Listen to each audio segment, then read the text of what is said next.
अस्सलाम वालेकुम। उम्मीद है सब खैरियत से होंगे आप। तो एक्सेल को शुरू किया हुआ है हमने, तो आई थिंक आपको समझ भी आ रही होगी लेक्चर्स की। मैं आपको स्टेप बाई स्टेप करवा रहा हूँ। ये चीज़ें ये बहुत ज़्यादा आपके काम आने वाली हैं, तो इसको काइंडली गौर से करें आप सारी चीज़ें। तो एक्सेल का कल हमने जो इफ़ स्टेटमेंट शुरू की थी और उसमें आपको ग्रेड का मैंने करवा दिया था। अब आज हमने देखना है कि हम रिमार्क्स कैसे दे सकते हैं। रिमार्क्स के लिए आपको क्या करना होगा, हम वही शीट अपनी ले लेते हैं पुरानी जो हमने ओपन की थी, जहाँ ग्रेड वाला हमने कल कर लिया था कि हम ऑटोमेटिकली ग्रेड कैसे दे सकते हैं। और आज हम रिमार्क्स करेंगे। लाइक जैसे आप कहते हैं कि रिमार्क्स आप कैसे देंगे। फ़र्ज़ करें कि आपने जब एक क्लास है उसके अंदर आप काम करवा रहे हैं, तो आपने अब ग्रेड भी दे दिए। अब आप चाहते हैं कि जिनका A+ आया है उनको आप जो है वो एक्सीलेंट दे दें। होता है ना, जैसे रिज़ल्ट के एंड में आप बनाते हैं एक्सीलेंट आ जाए और वेरी गुड आ जाए, गुड आ जाए, ऐसे आपने रिमार्क्स देने हैं। तो वो आप कैसे एक फार्मूला की मदद से जो है वो एक्सेल के अंदर कर सकते हैं। अगर आप ऐसे लिखने जाते हैं तो आपको सबका टाइप करना पड़ता है, तो आप सिंपली एक दफ़ा लगाते हैं फार्मूला और आप उसको कर लेते हैं। तो वो फार्मूले की तरफ हम चलते हैं। फार्मूले का आपको मैंने लेआउट सारा बता दिया था कि वो कैसे आपने लगाना है। मैं अब दोबारा लगा कर बता देता हूँ। आज वाला जो फार्मूला हमारा वो दो तरह से हम लगा सकते हैं। If is equal to if.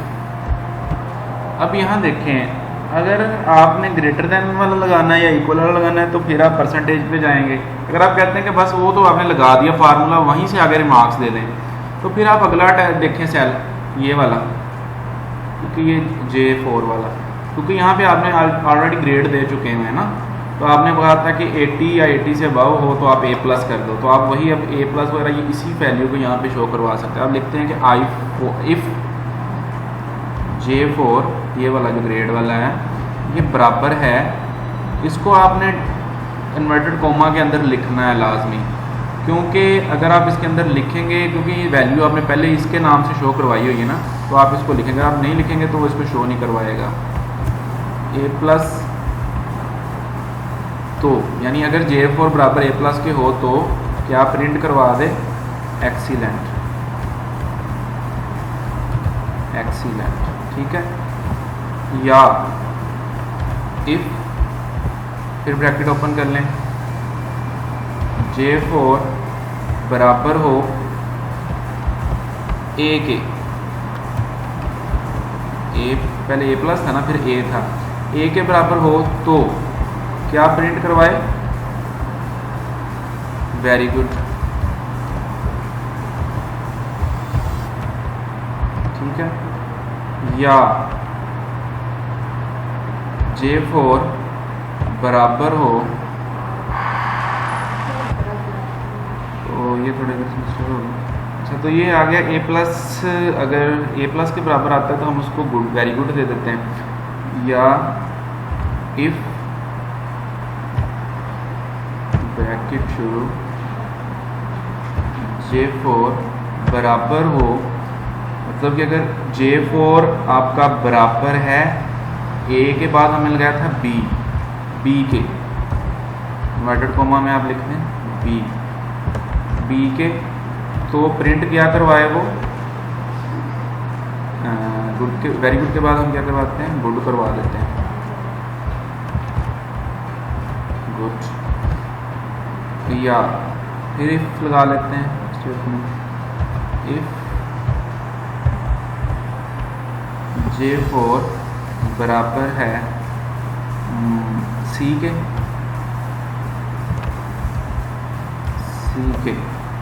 तो क्या प्रिंट करवाया वो गुड के बाद सेटिस्फाई,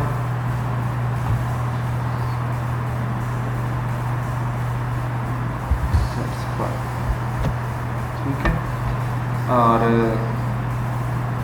ठीक है, बस यहाँ तक मैं ग्रेड लगा देता हूँ। अब आपको पता चलेगा कि आप ऐसे से मुकम्मल जो है वो रिमार्क्स दे सकते हैं। अब यहाँ तक हमारे फार्मूला हो गया। हमने लिखा कि इफ़ ब्रैकेट स्टार्ट J4 बराबर है अगर A+ के, तो वो क्या प्रिंट करवा दे वहाँ पे, वो एक्सीलेंट करवा दे। अगर J4 सेल जो है वो बराबर है A के, ग्रेड ए के, तो वो वेरी गुड कर दे। अगर वो जे फॉर बराबर बी के आता है तो उसको गुड कर दे। अगर वो सी के आता है तो सेटिस्फाई लिख दे। तो ये चीज़ें आप इस तरह प्रिंट करवा सकते। अब आपने वैसे ही कल की तरह ब्रैकेट्स बंद करनी है, 1 2 3 4, 4 ब्रैकेट्स ओपन की थी तो हमने 4 को बंद करके हमने इंटर प्रेस कर देना है। ये देखें, अब जो ए था आपका उसके सामने उसने शो करवा दिया हुआ है वेरी गुड को। अब हम इसको नीचे ले जाते हैं इसी तरह एंड तक। तो ये देखिए अब वो ऑटोमेटिकली उसने कर दिया। अब एक्सीडेंट किस पे आ गया, जहाँ पे ए प्लस था वहाँ पे एक्सीडेंट आ गया। अब ये देखें, ये हमने उससे 50 से नीचे नहीं लगाई थी, यानी कि जो फेल वाला था उसके लिए फॉल्स आएगा क्योंकि हमने वहाँ पे फार्मूला नहीं, यानी कि जो फेल वाला हमने यहाँ पे एंटर नहीं किया था। ठीक है, तो बाकी मैंने कर दिया था, वो आपको पता चल गया होगा, तो समझ भी आ गई होगी आपको कि इंशाल्लाह ताला नेक्स्ट।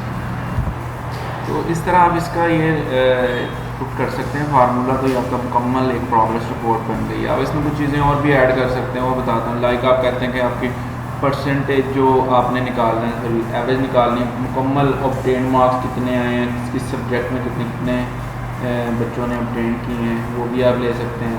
जैसे कि ये उर्दू के है ना, तो ये आपने इसके भी निकालने हैं, उर्दू के कितने निकले हैं। तो ये नीचे जो उर्दू के नीचे है ना सारा आपका, यहाँ पे आके फार्मूला पुट कर दें, is equal to sum bracket. अब आपने पहले फर्स्ट सेल कौन सा है, ये बनता है C4 और इसके अंदर आपने कॉलम लगा के, तो अगली वैल्यू आपने इसको उठा के लास्ट वाली क्या आती है, ये है C28। इसको क्लिक कर देना है, ब्रैकेट को बंद करें और इंटर दबा दें। वैल्यू ज़्यादा है इसलिए इसको शो करवा रहा है।